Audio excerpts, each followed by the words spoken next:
उन्होंने मुझे कॉल किया, उन्होंने मुझे कहा फिरोज तुम्हारी हाइट क्या है, हाँ बस सीधा सवाल किया। हाँ मैंने कहा फहद हाइट परफेक्ट है, तुम काम बताओ, हाँ क्योंकि वो मैं चाह रहा था कि अब काम करूं जल्दी जल्दी। हाँ तो उसने कहा कि एक चीज़ है, सरमद खूसट कर रहा है, हम्म तो वो हाइट पूछना चाह रहे हैं हम्म। तुम्हारी। मैंने फिर हाइट बता अब दी। एक सेकंड ना, मैं सोच रही हूँ हाइट का क्या ताल्लुक है रायान के कैरेक्टर से, लंबा हो असल चाहिए था। असल में आई थिंक वो क्योंकि तूबा थोड़ी सी लंबी है, हाँ, तो वो और उसको हील शील भी उन्होंने पहननी होती है। एग्जैक्टली तो उनका कि लड़का तूबा ठीक से है शायद लंबा हुआ है, आई डोंट ठीक है। नो। तो पहला सवाल ही ये था और मुझे। कितनी है हाइट, अब आप देखने वालों को बता भी दें। मेरी हाइट परफेक्ट है जी। परफेक्ट हाइट है। जो भी हाइट है फिरोज की वो परफेक्ट है। बट आई थिंक 5'10.5", हाँ 5'11" टाइप ठीक है, है। इस तरह की है। हाँ खैर, तो सरमद का नाम जब नाम आया तो मुझे बहुत ज़्यादा excitement, and I was like यार हमसफर इज द बेंचमार्क। बिल्कुल। एक पोस्ट कलोन के लिए पोस्ट हमसफर हैंगओवर में हम हाँ रह रहे हैं, हाँ आई फील। और when I went to Karachi, 2-3 नाम थे जो पता देखा थे। हुआ था हम सफर।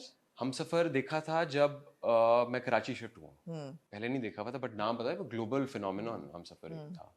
फवाद खान, माहिरा खान, सरमद खूसट, ये 3 नाम पता थे, यही बेंचमार्क था। हाँ तो सरमद का जब नाम भी सुना तो मुझे ऐसे लगा कि जिंदगी सॉर्टेड है यू यार, यू कुछ भी मिल जाए, हाँ कुछ भी हो, मैं करना है, मैंने करना ही करना है।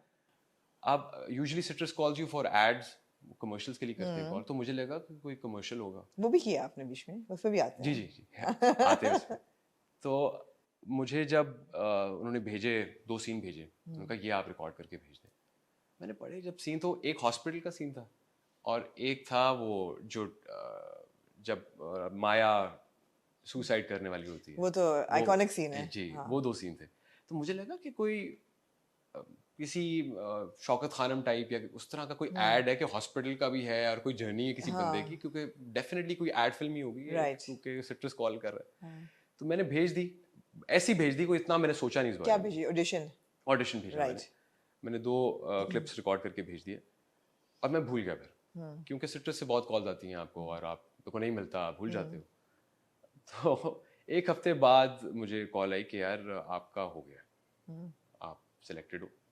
मैंने कहा सिलेक्टेड तो हूँ, लेकिन किस चीज़ के लिए किस चीज सिलेक्टेड? के उन्होंने लिए। कहा ऐड तो बता दो किस चीज़ का है। हाँ उसने कहा पागल, ऐड नहीं है, सीरियल है। हाँ। मैंने कहा सीरियल है? सीरियल। सीरियल है, हाँ हाँ हाँ क्योंकि मैंने soap soap soap soap soap सुना हुआ हाँ। था ना सर में। तो उन्होंने कहा सीरियल है, और मैंने कहा सीरियल है, और सरमद खूसट डायरेक्ट कर रहा है। क्योंकि मुझे ये भी पता था कि सरमद खूसट सीरियल इतने करते नहीं हाँ है, वो हाँ। फिल्म की तरफ उनका ज़्यादा रुझान है। तो मैंने कहा कि अच्छा। और फहद ने फिर मुझे ये भी कहा कि बहुत कोई अच्छा ही रोल होगा जो उन्होंने मुझे कहा है। मैंने कहा कि अरे अजीब सी बात है, लगता परेशान है सा हो टू गया। गुड टू बी ट्रू, ऐसा हाँ होना होता नहीं है ऐसा, हाँ। Specially for an outsider. खैर फिर तूबा से मेरी बात हुई। अब तूबा का मुझे पता था कि तूबा कौन है, बट तूबा का क्योंकि she is also producing it, जी। Co produced it co with Iram, produced जी। तो आई हैड नो आइडिया कि तूबा कौन है प्रोड्यूसर। आई हैड थोड़ा सा आइडिया था तूबा का एज एन एक्टर, और ये बट पता था कि शी वाज को राइटर एज वेल। कुछ नहीं पता कुछ नहीं था। पता था। बस हाँ तूबा से एक बात हुई थी एंड शी सेड कि अब आपकी बात होगी इरम बिनते शाहिद से, जो मेरे साथ प्रोड्यूस कर रही है। इरम आई न्यू, उनका नाम मुझे पता था।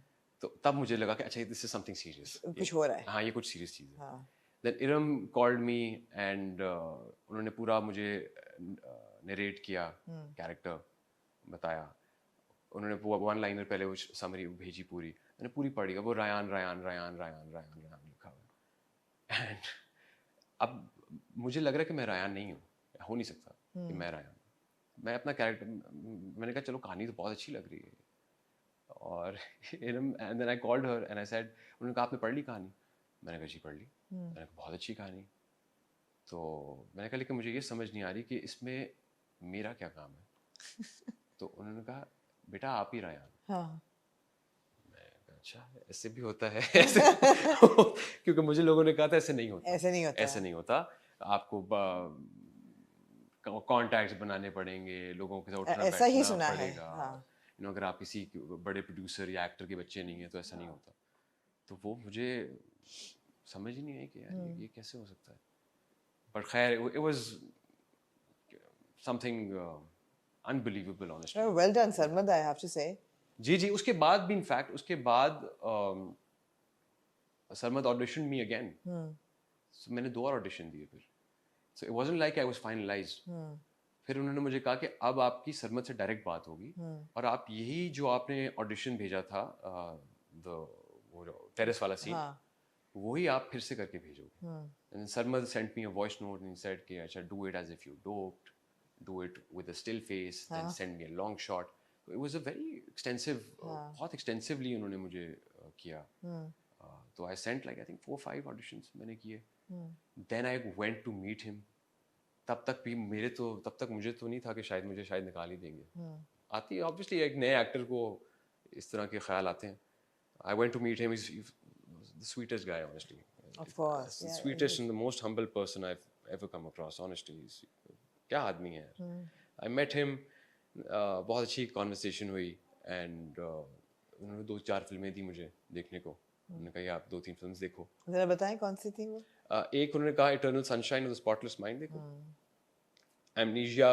सिर्फ समझने के लिए कि क्या हो सकता है किस तरह से आप एक्ट करोगे फिर उन्होंने एक फिल्म दी इंडियन लुटेरा उसका नाम था उन्होंने कहा कि रणवीर सिंह का जो टोन है सेकंड हाफ में उसको देखो कि वो किस तरह से अपने कैरेक्टर को लेकर चल रहा है एक और फिल्म थी लेकिन वो मैं देख नहीं सका अल्फ्रेड हिचकॉक की आई थिंक वो फिल्म थी वो मैं जब स्कूल में यूनिवर्सिटी में भी था तो मेरी क्लास थी एक फिल्म की उसमें भी दी गई थी तब भी मैं नहीं देख सका था मैं अभी भी नहीं देख सका अच्छा ना इंटरेस्टिंग थोड़ा पीछे जाते हैं एक्टिंग से आपको कोई ऐसा सच कोई एक्सपीरियंस नहीं था इससे पहले कोई एक्सपीरियंस थोड़ा बहुत करियर शुरू किया कब 2020 में 19 में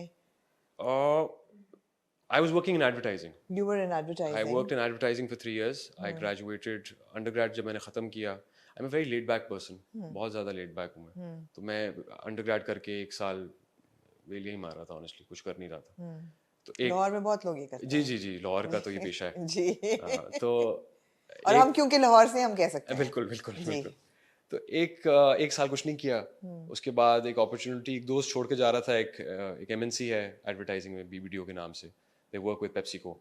तो वहाँ पर मुझे अपॉर्चुनिटी मिल गई काम करने की वो भी ऐसे ही बस प्लेट में मिल गई क्योंकि उनको ज़रूरी बंदा चाहिए था तो उन्होंने मुझे हायर कर लिया 3 साल जब वहाँ काम किया तो वहाँ से ये रास्ता एक्टिंग का आप कह सकते हैं कि खुला because I was working very closely with actors और शूट्स वगैरह कर रहे थे हम काफ़ी ज़्यादा तो वहाँ पे I got this opportunity to work with Ehsan Rahim एक कमर्शियल मैंने किया वो हुआ ये कि हम प्री प्रोडक्शन कर रहे थे अपने ऐड की मीटिंग चल रही थी पेप्सी के ऑफिस के अंदर और हमारी जो क्लाइंट है उन्होंने कोई तकरीबन आई थिंक 200 या 250 बंदा रिजेक्ट कर दिया था और फिर उन्होंने कहा कि यार मुझे ना फिरोज जैसा बंदा ला दो तो मेरे बॉस ने कहा कि सर से उतारने के लिए कहा कि यही कर लेगा ये बहुत अच्छा करेगा तो एहसन रहीम साहब सामने बैठे हुए थे अब हर जगह का एक डेकोरम होता है ऑब्वियसली अब मैं वहाँ काम करता था अब वहाँ वो कहते हैं कि ऑडिशन दो उठ के इधर ही खड़े पैर अब क्लाइंट भी सामने है और मुझे बड़ा अजीब भी लगा कि यार ये अपने लेज खानते हुए ऐसे लगता है कि ऐसे एक्ट करो जैसे यूनिवर्सिटी के बच्चे हो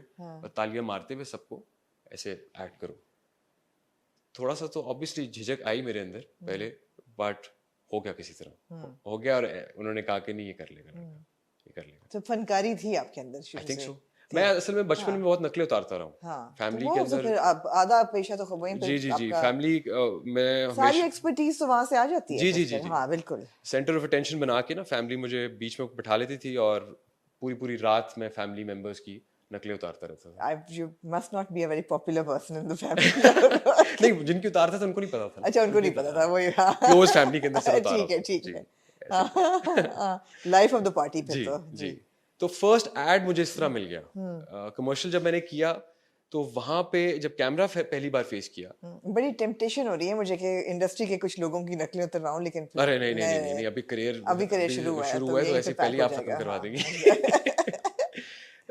10 साल बाद इंशाल्लाह जरूर नहीं 10 से पहले कर लेंगे पहले कर लेंगे होपफुली तो मैंने पहली बार कैमरा फेस किया एक कमर्शियल किया एहसन रहीम के साथ और उसके अंदर मैंने अपनी फनकारी ऐड कर दी थोड़ी सी जहाँ से मुझे एक्चुअली पता चला कि मैं एक्टिंग कर सकता हूँ वो एक मोमेंट था उस ऐड के अंदर वो आपको पता है ऐड बनते हैं तो स्टोरी बोर्ड आपको दिया होता है कि आपने ये शॉट लेनी है इस तरह तो वो बेसिकली 100 रुपीज वाला जो बैग होता है लेस का उसका ऐड था